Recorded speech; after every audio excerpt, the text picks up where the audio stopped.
হে আল্লাহ, একমাত্র আপনার কাছেই আমি আমার দুর্বলতার কথা জানাচ্ছি, এবং একমাত্র আপনার কাছেই আমি আমার অভাবের কথা জানাচ্ছি, এবং মানুষের নিকট আমার অসম্মানের কথা একমাত্র আপনাকেই বলছি। হে আরহামার রাহিমিন, আপনিই তো প্রতিটি দুর্বল ব্যক্তির রব, এবং আপনিই আমার রব। আপনি কার কাছে আমাকে ছেড়ে দিলেন? এমন অচেনা মানুষদের কাছে যারা আমার ক্ষতি করতে চায়, নাকি এমন শত্রুর কাছে যাকে আপনি আমার চেয়ে অধিক শক্তি দিয়েছেন?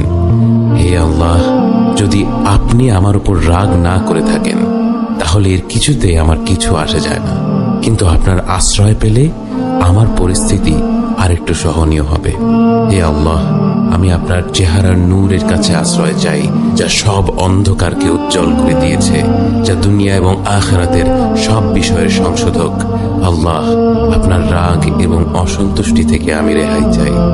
আল্লাহ, এই সব কাজই শুধু আপনাকে খুশি করার জন্য করা, এবং আপনি ছাড়া কোনো শক্তি নেই, কোনো